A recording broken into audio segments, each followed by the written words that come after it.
Good evening, everybody, and welcome back to the channel. Man, what a very interesting weekend we've had. Summerslam has come and gone, and we're going to talk about it. So, without further ado, welcome back to the channel. My name is Ty Sika, and this is Ty Talks Pro Wrestling. Today we are back with episode 7, and today's going to be about SummerSlam. We're going to be talking about SummerSlam. We got Monday Night Raw. NXT just finished about 20 minutes ago, so I'm going to be talking about all that goodies today. So, let's get talking. So, we had 2 night SummerSlam. Let's go over what was on each night.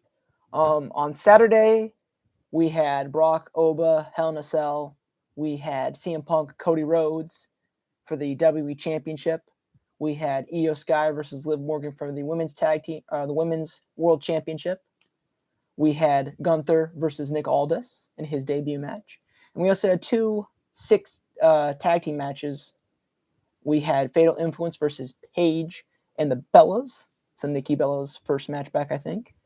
And we had the Bloodline, which was Jacob Fatu and the Usos versus Royce Keys, Solo Sikoa, and LA Knight. And then on Sunday's night, we had Roman and Seth.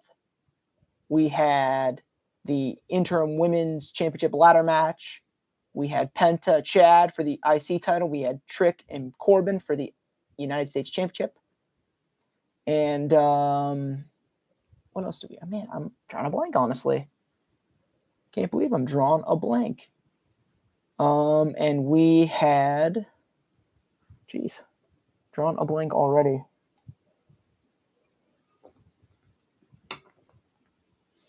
Penta Chad, what? And we had we had Balor and Sammy, and the winner got a number 1 contendership opportunity. And then because I have such a horrible memory, we're just going to look this up real quick. I can't believe I already got about it. I mean, there's been so much going on with everything else. All the news. I know I'm forgetting like one match is quite obvious, right? Dominic and Danhausen. See? Forgettable. Human money's in a pole match. But yeah, let's start off with Saturday's card. It started off with Liv and Io. This was a great way to start the show. I mean, there were a lot of great ways you could have started the show. I feel like there was a lot of main matches on night 1.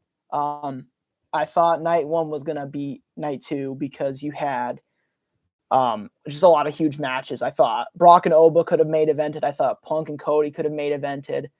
I thought both those matches were going to be like, top tier matches. But Liv and Io kicking off the show was a great idea. It was a great way to get the fans engaged. I think they were pretty loud for the first match, and the Judgment Day got interfered in it, and it was a great match. Honestly, it was a great match. A great way to start the show. Io Sky is just one of the best wrestlers. She might be the best women's wrestler in WWE, the best women's wrestler in general. But a great match that ended up seeing Liv Morgan retain title, which I actually didn't predict that. I didn't put my predictions out on a video, but I predicted that Io Sky was actually going to win the title because I didn't know what they were doing with Liv Morgan. She was champion for 100 days, 5 days since Mania, and she only defended it once, which was on Saturday. So I didn't know what they were going to do with her. I thought maybe giving it to Io would have been something interesting, like get it going. But yeah, Io Sky lost to Liv Morgan, so you were like, what are we going to do now with Liv? But it was a great way to start the show. Very excited to see what Liv Morgan does in the future, and very excited to see what Io Sky does as well. We were on to the next match, was the 6-man tag team match. This one was okay. What can you do with a 6-man tag team match? Sometimes, the entrances were cool. LNA and Solo had their chemistry. They've kind of been clashing a little bit with that. So I thought that was pretty exciting. I'm just going to keep it 100 with everybody. I'm not a fan of Jey Uso. I think he's one of the weakest wrestlers we've got in WWE. He keeps botching moves. He did a botch on Saturday, and I just don't like much about him. I don't think he can cut a promo either. I think his promos are like lackluster. So I'm not really a fan of Jey Uso. I was, however, a fan of the winners of the match. LA Knight hit a BFT. Solo kind of helped LA Knight get the win. He took out Jimmy while LA Knight took out Jay and got the pin. and then Solo and LA Knight had a little cool moment there. So great win for them, and a nice way to continue on with the night. Next match was Gunther and Nick Aldis, and this was a very interesting match to, get. I mean, not a lot of people know who Nick Aldis is. I'm going to let you guys know in a little bit. We'll make it nice and short. Former NWA World Champion. He's kind of a technical wrestler. He was also known as Magnus in TNA when he first started out. Probably his most prominent matches would be him against AJ in TNA, where he was the one that unified the belts, I think. I think AJ was champ as well before he left, and I think he unified him. And another huge match is where he wrestled Cody Rhodes for the NWA title at the first ever All In, I think. I think that's two of his biggest matches, honestly. But he's went back as Nick Aldis and had some great matches in TNA too, against the likes of, I think Alex Shelley was the guy he faced at Summerslam for the title. And some other great matches against some other guys too. This was a lot of thing though, because a lot of baggage with Nick Aldis. Let me just tell you, first of all, Chris, if you're watching this, Chris Van Vliet, he interviewed Nick Aldis. I loved his interview. It made me really root. I was already rooting for Nick to win, but seeing how emotional Nick got when he was talking about this match, that he didn't know if he was going to get back in the ring, that this was his one shot to prove it. All eyes were on Nick Aldis to see how he was going to handle this match, and he did not disappoint me, at least. I think I speak for most of us when he did a great job against Gunther. It was very technical. I love my technical matches. I think both of them really had their moments and stuff like that.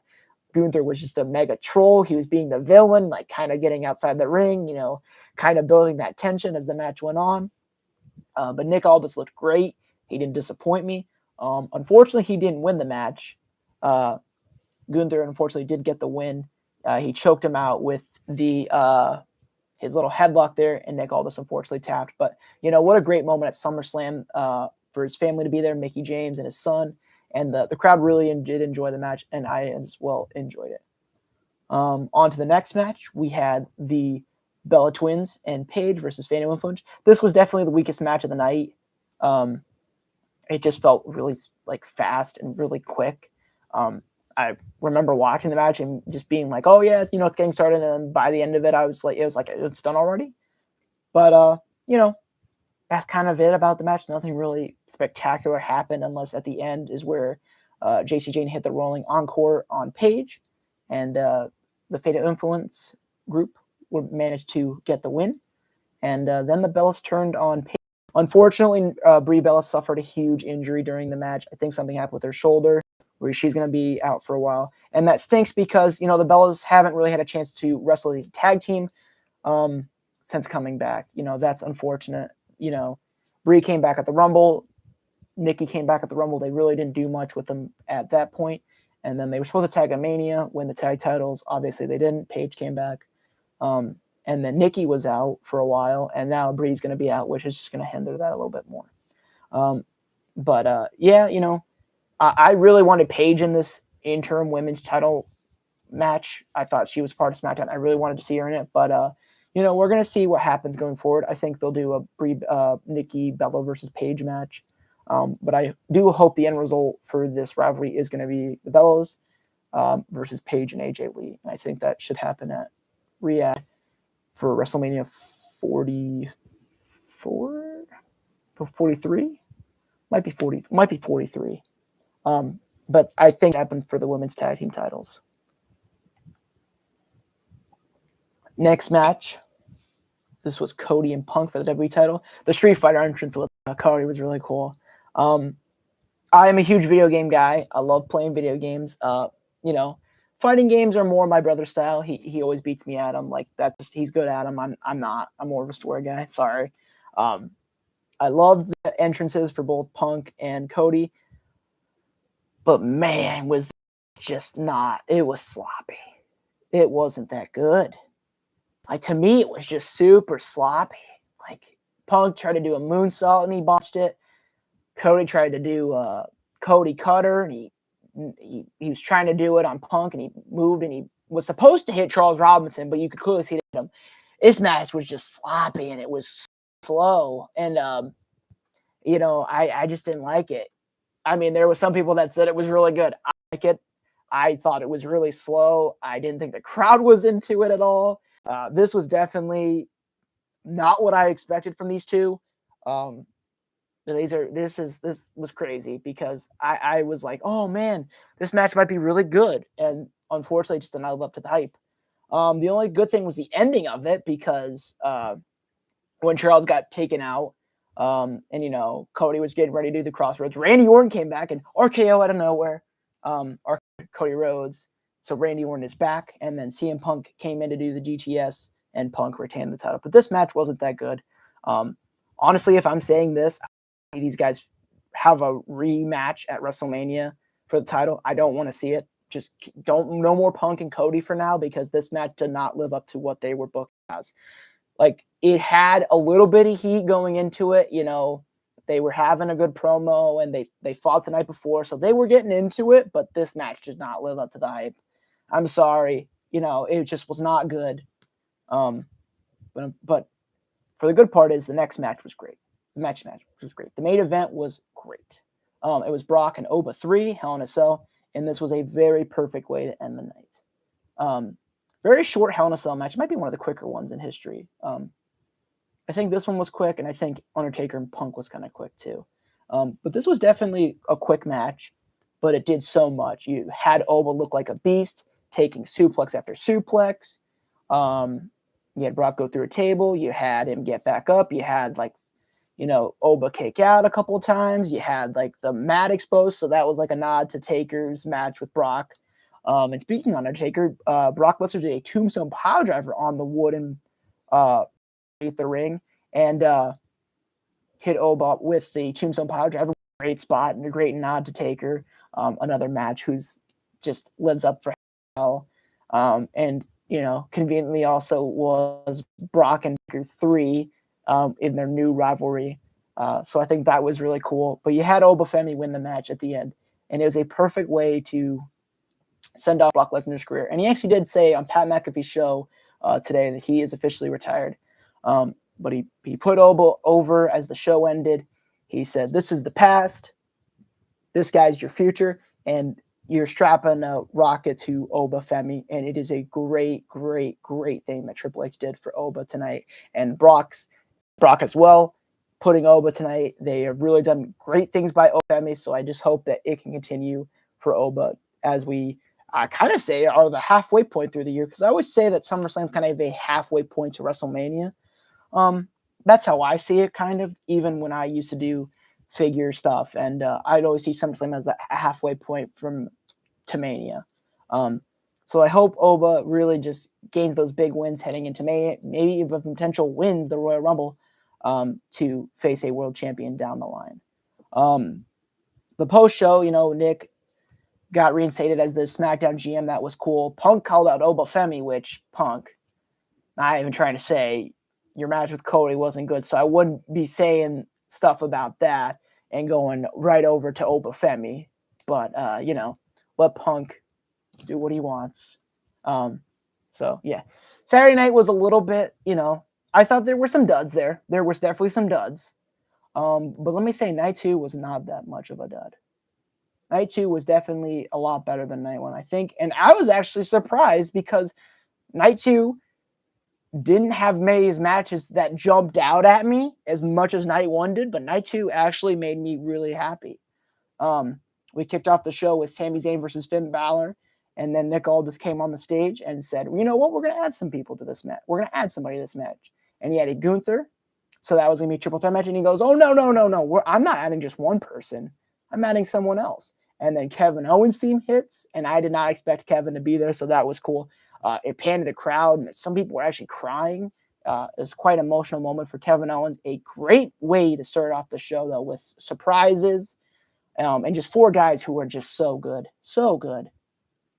Sami Zayn had the Pogger's face on for the first 3 minutes of the match, which was hilarious because he didn't expect it. So he sold it really well that Kevin, he didn't know Kevin was coming back.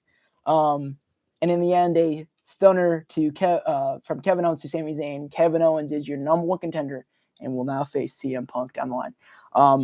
I'm bummed. I wanted Finn Balor to win. That was my original pick to win this match.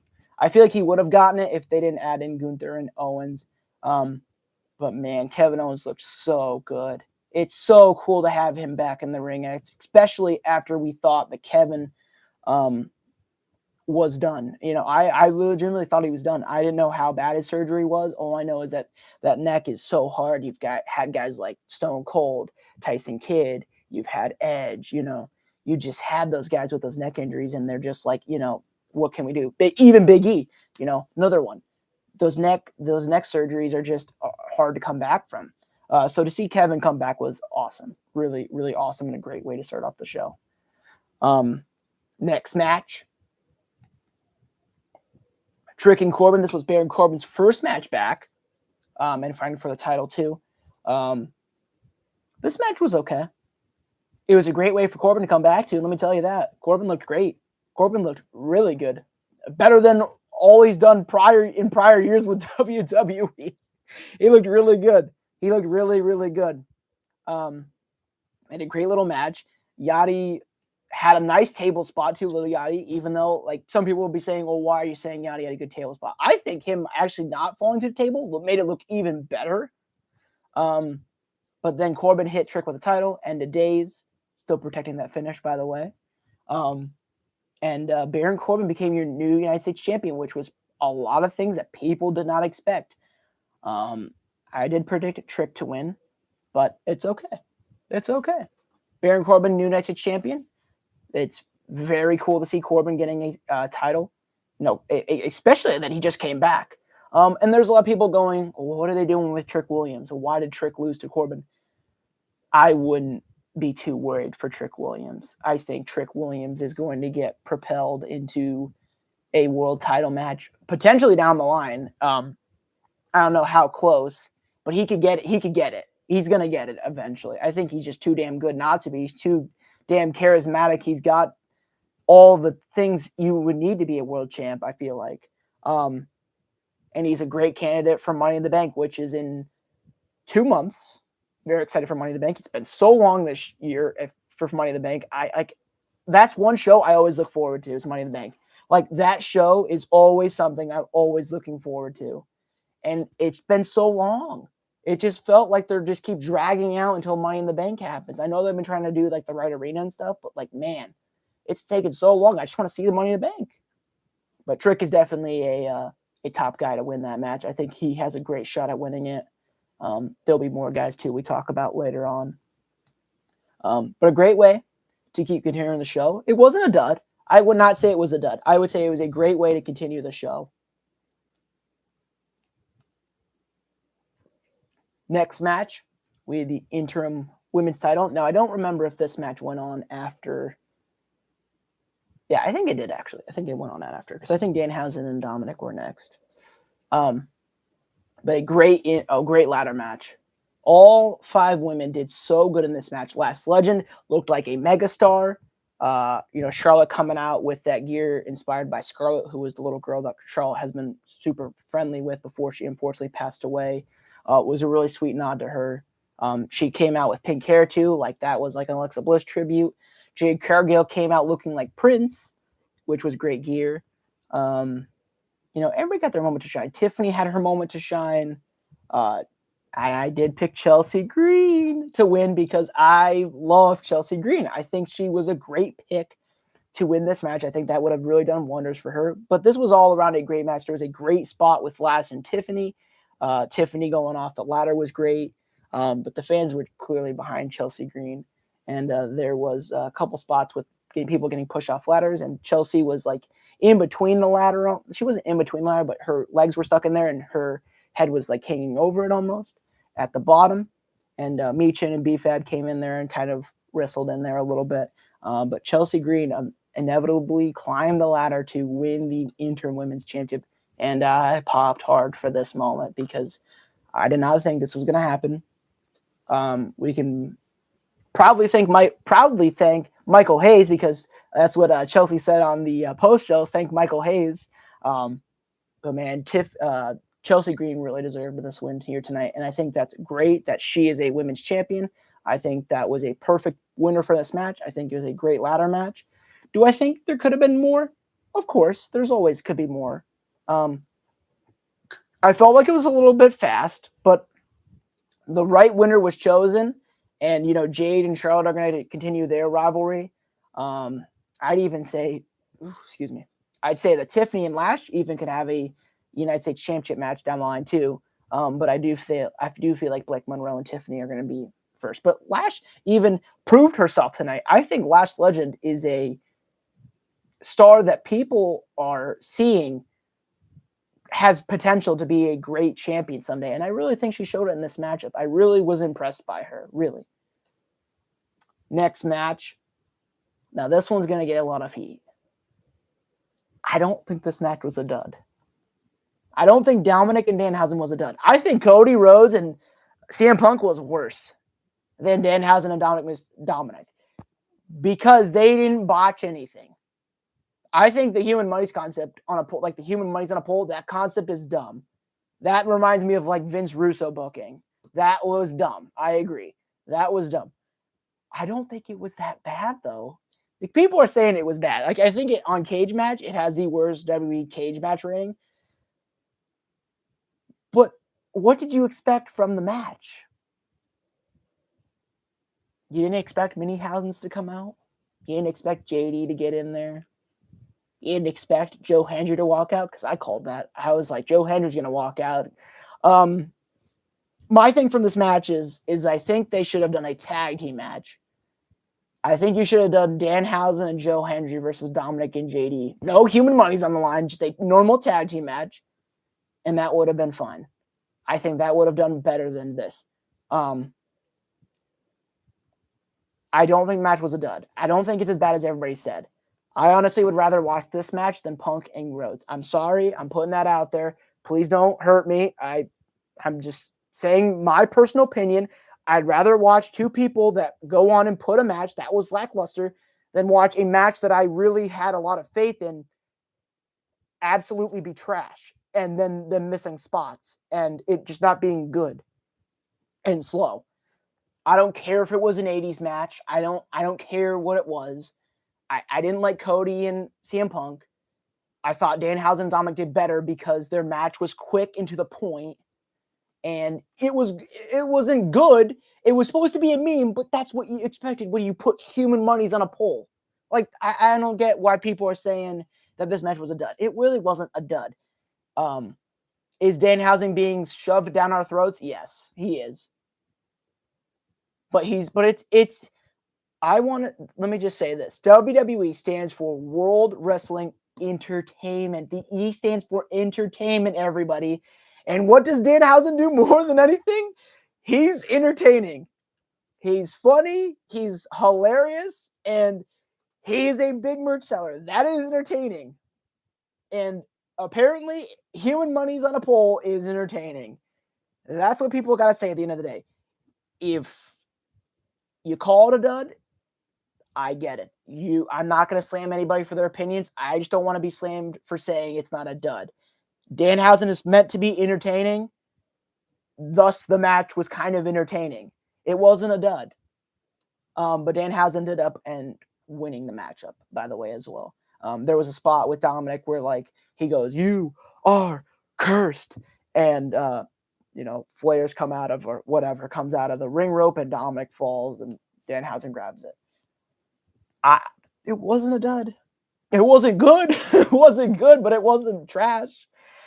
Like I said, I'd rather watch Dominic and Danhausen have another human money's on a pole than see Cody and Punk have another 20, 25-minute sleeper match, because I was sleeping during that match, basically. It was not good. It was not good. So, we'll see how much people get on me about that, but I said my piece.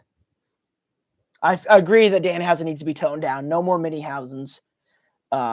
Danhausen needs to wrestle. It is a wrestling company. It is called World Wrestling, but there is entertainment in there. But he does need to wrestle a little bit more than he's been doing. He's been really focused on the entertaining side. He needs to wrestle now a little bit because he's capable of it. We've seen it in AEW. We've seen it in Ring of Honor where he worked prior before AEW. He's capable of it. We need to see it so people will, get more on the Danhausen train. Next match. I'm looking over here at my Penta mask because he was my champion going in. Unfortunately, I didn't. I'm gonna I wish I could cover his ears. He doesn't really have any ears on here with the mask at least, but I wish I could cover ears because I did pick Chad Gable over Penta for this next match. It was Penta Chad for the Intercontinental Championship. What a fantastic match these two had. What a great ovation for Chad Gable the whole match because it was his hometown of Minneapolis, Minnesota. But what a great match between these two. Honestly, there should be a third match because there was a first match where Penta first debuted and he faced Chad. And now they've had a second match. There should be a third and final match to really cement that. But what a great match. Just a lot of great moves. I feel like it didn't peak. I feel like Penta should have gotten out of the ankle lock. I feel like it didn't peak, but it was still good what they gave us. And it ended up Penta tapping out to the ankle lock, and Chad Gable became your new Intercontinental Champion. He had a moment with his family, thanking the fans. Penta really put him over too. He put the championship around his waist. A great match to really, whet our appetites because a lot of people were probably like, oh, Danhausen Dominic, this match was horrible. I need something to get me happy again. And that's what Penta and Chad did for the fans, hopefully. And then we had the main event, which was Roman and Seth. And man, oh man, was this match very good. Did it feel a little bit slow? Sort of. I don't think it was as slow as Cody versus Punk. Did I feel like they could have sped it up a little bit and they kind of...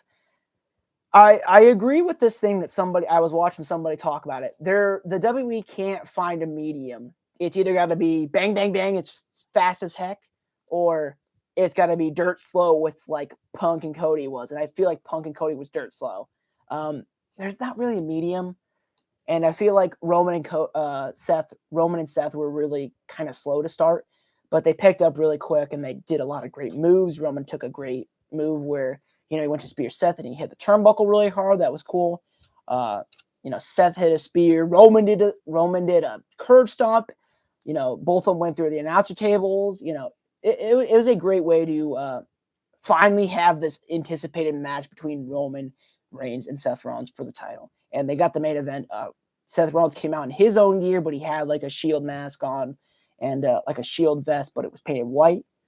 Seth Rollins is just the drip god. He doesn't have bad gear. He just never, he doesn't know what that means. He's never going to have a bad gear in his whole career. If he does, that means something is wrong with Seth Rollins. Maybe Seth Rollins won't even be there. Maybe it's not the real Seth Rollins. But what a great match. Otherwise, just very good. It was predictable. I think I did say Roman Reigns was going to win. I didn't think they were going to have Seth take the belt off of Roman. No interferences, just straight wrestling. An amazing match between Seth and Roman. And they kind of finished off the Shield rivalry. They had the moment at the end where they, put their hands in the middle with the Shield. They left the mask in the middle to symbolize Jon Moxley, which was a really great finish. And Roman even continued it on Raw, putting over Seth. So a great way to end that match. Basically, I think to end what I would say about SummerSlam, I think Sunday beat Saturday by a lot. I don't think there was many duds as there were Saturday. I think Saturday had a few duds. The women's match was definitely not good, and I think Punk and Cody missed the bar by a lot. I do think the way they kicked off the show and then the end of the show was very good for Saturday, but I feel like in the middle you can get lost a little bit on Saturday. Sunday, I think it kicked off pretty good, and I think it ended off pretty good. The only match that I think people are going to have a problem with is Danhausen and Dominic, which I didn't have a problem with. I thought the night was like continuously building up together. And, usually you have like that 1 week match in the middle, and that's what people are going to say was the Danhausen Dominic match. That was the weak match in the middle. For me, it was weak, but it wasn't the worst. It wasn't something that I'd be like, you know what, I'm not interested. I'm not watching. I was interested to see what happens next. But I do hope that Danhausen is done with Dominic. I want Dominic to move on to bigger and better things. And I need Danhausen to wrestle Simple as that. But honestly, I'd say Saturday SummerSlam 6.5 out of 10. And night 2, I'd say 8 out of 10, like 8 out of 10. I feel like 6.5 for Saturday was kind of like, yeah, you can get it. But 8 for Sunday. I feel like it was better than Mania. Let me tell you that. It was better than Mania. Oh my gosh. Night 1 of WrestleMania that happened this year is unwatchable unless you're watching Seth and Gunther. But it was so predictable as heck with Braun Breaker coming out and costing Seth the match. It was really predictable. There's not really much you want to rewatch about that show. It started boring and it ended boring. It kicked off with a 6-man tag team match with iShow Speed, which was a boring start I didn't like, and then it ended with Cody and Randy, which was even more boring. So yeah, I think that was just a very unwatchable show. It just really fell flat. But I think night 2 was good for the most part, too. I think night 2 ended good and started really well as well. So, but I think SummerSlam beat out WrestleMania just because it felt like there were bigger matches than there were at WrestleMania, and I feel like that's what held it together. There were a lot less bigger matches on WrestleMania, I feel like. Or maybe they just didn't execute it as well. That could be too. There were a lot of big matches. Cody and Randy's a big match. But yeah, I could definitely understand what they were going for SummerSlam, and I feel like they did accomplish their mission. On top of some of it. So yeah, SummerSlam, pretty good show. Let's move on to Monday Night Raw. A pretty good show. It kicked off with Roman coming out, putting over Seth, like I said before. LA Knight came out, challenged him to the match for a match down the line. So that's a great rivalry. Do they put the title on LA Knight? I think we already know the answer to this. It's probably going to be a no. It stinks because LA Knight's a great wrestler and he's great on the mic. I feel like he would be a really great champion. They're just never going to pull the trigger on it. I feel like it's impossible. For guys like LA Knight and Drew McIntyre, it's really hard for me to say. Should you go and try to get somewhere else before you're done, or should you stay and see if they give you like a throw you a bone like Sami Zayn did? Because for me, I don't know. I would love to see Drew McIntyre go to AEW. I feel like he would do great there. I feel like he's done all he can in WWE. I feel like Drew should go to AEW now while he still has that opportunity to. And I would, if LA Knight isn't doing much either, I would say give the man maybe 3 years, 4 years on AEW and see what he could do. Because I don't know. I don't know what they're doing with LA Knight. I really don't. And it sucks because I really want LA Knight to be a champion. I really do. He's won the United States title, and that is it. He's had a couple WrestleMania matches, but he's done nothing really that's like, wow, this is impressive. Like, LA Knight's beating this guy. Wow. So yeah, I don't know what they're gonna do with LA Knight, but let's hope it's a good match. He told Jacob and the Usos to stay off LA Knight. So I feel like this is how I feel that they're going with. So they said earlier on that Jacob would face Royce Keys in the main event. They street fight. How I feel like is they're going to is that the Usos and Jacob are going to take out everybody. They're going to take out Royce and Solo and leave LA Knight to Roman Reigns. And Roman said, like, hands off LA Knight. He's mine. And then LA Knight comes strolling in. He's like, oh, Daddy told you to not touch me or whatever. And Jay stands up because, of course, Jay does. Jay's the worst one at the promos. But let's have Jay talk. And he said something, and LA Knight's like, oh, don't make Roman put you over his knee and like spank you like a child or whatever.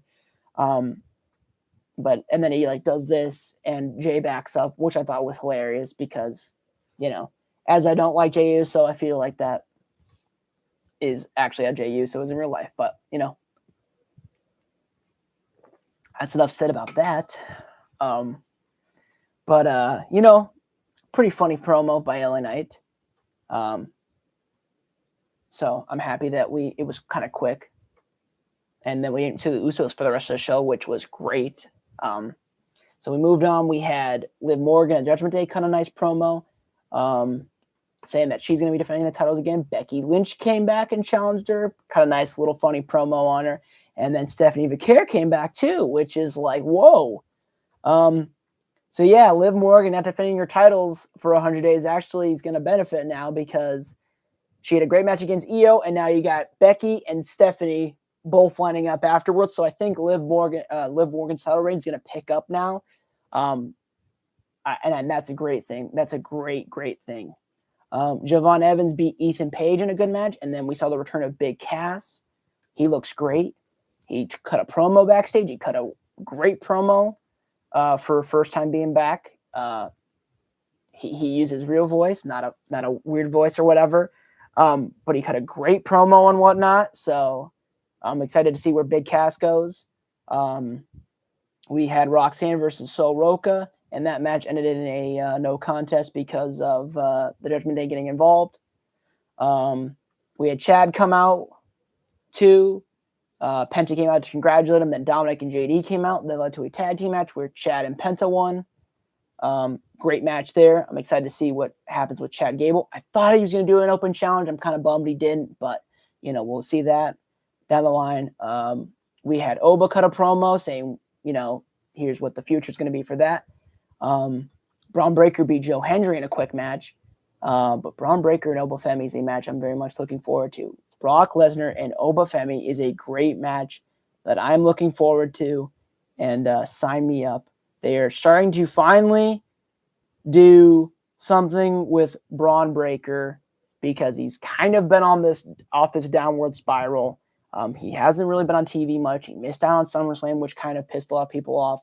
And, I think him and Oba is the match they needed to do for the next show. Potentially even have one of them win Money in the Bank. I don't know. It's very possible. But I think in the next pay-per-view, we're going to see Braun and Oba in a great match. So yeah, even the winner potentially could face Roman Reigns. But one of them also could be the winner of the Royal Rumble too. That's another one. There's two good picks it just got announced today in February 2027, the Royal Rumble 40th anniversary. That could be two potential big winners there. So yeah, very, very exciting stuff for that. What else happened on the show? And then we had our main event, which we had Lyra Valkyria too, saying that obviously she's going after Raquel as well. So that's happening down the line as well. And then we had our main event with Jacob Fatu and Royce Keys, which was very good. Royce Keys definitely needed this match, but it ended with Jacob Fatu using the Tongan grip on Royce Keys. Unfortunately, you saw the blood capsule. It kind of was obvious. It was in the ring mat. I was like, what is that in the ring? When I realized it was a blood capsule. So they kind of wrote Royce Keys off with whatever Jacob did to him. And then Roman came out and did the nod of approval. So how I see it is that one of the three men who beat the Bloodline, one is down, two left to go. And I would not be surprised if Jacob and the Usos pay Solo a visit this Friday and take him out next. And then Solo is LA Knight is alone versus Roman Reigns come the next pay-per-view. Honestly, a very good continuation of SummerSlam. We got some returns. We got we got a lot of returns to the show. Some great matchups, and even to end the show too. I forgot Rey Mysterio talked to Roman Reigns too about something with AAA. I don't like how Roman Reigns buried AAA. I think that was kind of crappy. Like Rey Mysterio goes, "Oh, do you know I'm the general manager of AAA?" And Roman goes, "I know." And I'm like, "You're burying your own company a little bit there." So I'm like, let's waver off of that a little bit. I don't think Roman Reigns should be on AAA. He doesn't really fit in with AAA. So let's not put him on there. I hope it's just maybe the Usos or Jacob, because Roman does not really fit in AAA. But yeah, let's talk about NXT. We just watched NXT too. Very good show as well. We had Keanu Carver versus EK Prosper. I don't like Keanu Carver. He rolled up EK Prosper to win. It was an okay match. We saw, what did we kick off with for the show? We saw Ren Sinclair Zarya for the Speed Women's Championship. Ren Sinclair beat the time limit, and she retained her title. We had the tag team titles on the line with the Vanity Project versus Miles Bourne and Tavian Heights, with Miles Bourne and Tavian Heights getting the win, which was really cool to see. Those guys have deserved those tag titles for a while now. So congratulations to both of those guys. Very good way for those guys to, really put the tag team. I think those guys are a great team. They should have been champions a long time ago when they were facing for Axiom, because I feel like NXT, I feel like Michaels should have put the titles on them instead of Hank and Tank at Stand Deliver, or you should have had a rematch of Deadline and had Miles and Tavion versus Fraxium at Stand Deliver, and instead they would have gotten the big boost because Hank and Tank really didn't need it. They're not that good. So very interesting. As well, we had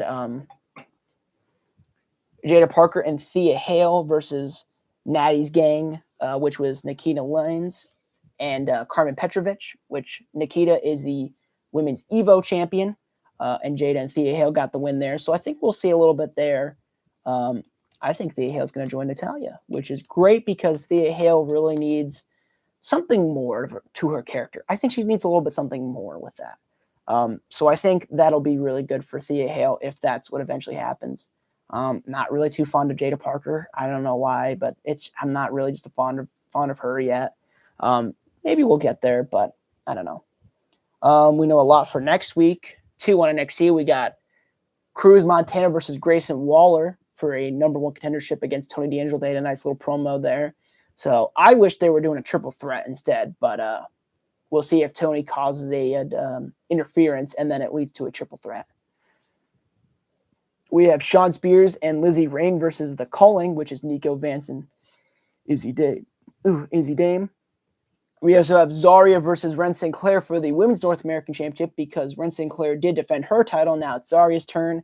And then we have Shaquan Sugars versus Deanne Lennox of Dark State. So we have some great matches next week for NXT. I will be sat for that because NXT is still my favorite show. I love watching all these new guys show up. I'm still excited, even though Grayson Waller thinks the NXT roster is soft. I do agree the women's are better than the men, but I don't think they're soft, Grayson. And I hope you can put your money where your mouth is next week against Cruz Montana. And we're going to see if you're soft or not. And then the main event was Kendall Gray and Lola Vice in a underground match for the NXT Women's Championship. A great way to end the show. Underground match is okay. First time a title has ever been defended in it. They had a spot where Kendall had a face full of stairs. Her ear started, bleeding a little bit. And I think that was a blood capsule, but I can't tell. It looked kind of real, but, they wrapped her head in bandages and, she went back in there and gave it to Lola. And you actually got her in a nice submission hold and made Lola tap. I feel like this is a nice farewell to Lola. I think she's going to go to SmackDown with Damian Priest. It makes sense. She's done all she can in NXT. She was embracing Kendall.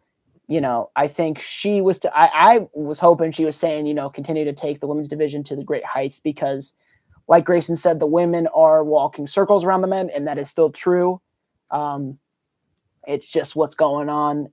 I don't think the men roster is soft of NXT. I just think that the women are running circles. They have been doing it for a while now. They stole the show at Stand and Deliver. They stole the show at Great American Bash. And the way it's going, they're probably going to steal the show at Heat Wave too. So, I mean, it's very, but the men can come back. The men have a chance. With guys like Grayson Waller, Cruz Montana joining the fray with Tony D'Angelo and Mason Rook, who's another great wrestler. I feel like they can definitely have some rebounds there. Also, there's a free agent who Robertson was talking to. Could this be a Johnny Gargano? Could this be another main roster talent coming down to the NXT brand? I would love it if we got some guys who are on the main roster who don't have a shot on the main roster and come back to NXT, like Otis and Tozawa. Maybe even Shinsuke comes down and teams there with Naraku and Hiromo Tanahashi. I think that'd be a great unit. I'm just spitballing now. Who else is a really good talent who hasn't been used? I don't know, but those are names that I'm throwing out there. Maybe even Fraxium comes back. They've been doing stuff on NXT. Maybe they even come back at some point and do something. But there's a lot of talent for NXT. There's a lot of main roster talent that could really use to go back to NXT and just have a nice long run down there. All around, it's been a very great week for wrestling so far. We got AEW tomorrow. I know I've been talking about AEW. I did watch AEW Redemption. I thought the show was pretty good. I thought it was long. I thought Kyle Fletcher Bandito was like a match of the year candidate. Roman and Seth was also possible match of the year too. But I think the start with the 6-man ladder match at Redemption was great. And I think Kyle Fletcher and Bandito was really great. And I think Kevin Knight versus Kenny was a pretty okay way to end the show. There was some stuff in between that I liked too. But man, Kyle Fletcher is just so good. Put the AEW world title on him. I feel like when Will Ospreay wins it, they should already be having plans to give it to Kyle Fletcher. I want Kyle to drop that belt soon so he can be the world champ. There is one person that Will Ospreay really should drop the belt to. Like, I'm already thinking past Kenny Omega, past Ospreay, because I think Kenny will drop the belt to Ospreay. I'm thinking to Kyle Fletcher, who should be your emphasis on the future. Like, if you're looking at the future, that guy has so much potential to carry your company. He's done such a great job with the TNT title. He put that belt on his back and went on to have a great reign with it. He's going to do great with the international title. He's already only had one defense, and he's doing fantastic. So I think he's going to do the same thing with this belt. And then, honestly, I think he should win the AEW title not far after. I think 2027, potentially even the end of this year, Kyle Fletcher is going to be AEW World Champion. I think 2027 does make sense for him to win the belt because you've had a lot of title changes in 2026, so maybe save it for 2027. But man, I think Kyle Fletcher is going to be champion within the next year. A great, great guy is going to be. I think he's really great. I think he should be champion. So let's pull the trigger when we have it. So yeah. Great week for wrestling. Even last week, I thought Raw was pretty bad the week before, but last night was good. With the Danhausen concert with Joe Hendry, that was unwatchable. I thought the Oba Brock thing with the steel cage was kind of meh. I thought Roman and Seth's promo was the best, but I just thought I think they were running out of stuff last week, guys. I think they were running out of stuff last week. They were ready for SummerSlam this week, so they were like, last week, they're like, yeah, we're running out of things to do. We're going to do this and see what people think. But they definitely did not mess up last night. I think last night was great. So will I be watching the AEW tomorrow night? I don't know. We'll find out. Next video, though. So, man, I want to think when the next video is going to be. I won't say. It could be next week. I'll have some time next week. It could be next Tuesday, next Friday, or something like that. Could be. But I'm going to be watching Friday Night SmackDown because we've got Punk and Owens to look forward to. We've got a new NXT champion. We've got a new women's champion for now. We've got a lot of stuff with the tag team division finally happening. Are we finally going to be seeing something happen with the tag division on SmackDown? Hopefully. Haku's back, managing the Tongans. So, let's go. I want to see this tag team division get back up and running on SmackDown. Let's go. Let's start seeing it. So, some exciting stuff happening, hopefully on SmackDown this Friday. So, I'm waiting. I'm ready. So, very exciting. Also, let me show you today's shirt. We are supporting Rhea Ripley. We hope she is getting well, and I hope you're getting well, my dear. I hope you come back ready. Just not too soon because I want to see Chelsea hold the belt for a little bit. But yeah, this is going to be the end of the video. I will hopefully see you guys next week. what a great weekend it was for wrestling. What a great week we've had so far. And if you guys like the video, please drop a comment, drop a like, and please subscribe to the channel. Love it. I hope you guys love this content. I'm gonna keep doing stuff, and especially with the time I'm gonna start putting into the channel, I hope we start getting a lot of subs, and I hope we start getting a lot of comments. Please comment. I want to see some comments so I can engage with you guys. I would love to engage with you guys. I really would. And I know this was a super late stream. It's 11:10 and it's about to end, but I know it started really late tonight. It's not usually gonna be this late. I'm sorry. I am a night owl, so that's why it's so late tonight. But yeah, it won't be like this, I promise. So I appreciate everybody who is watching this video right now, and to anybody who else who watches it and makes it this far in the video, thank you guys so much for watching. And yeah, we finished SummerSlam, and we're on to the next. We're on to the next one. I am waiting for Money in the Bank. That is what I'm waiting for. I am waiting for Money in the Bank. I'm super stoked for that pay-per-view. So we gotta make it to October, and yeah. But you will definitely see more videos before October. All right, guys. Take care, and I will see you all in the next one. Peace.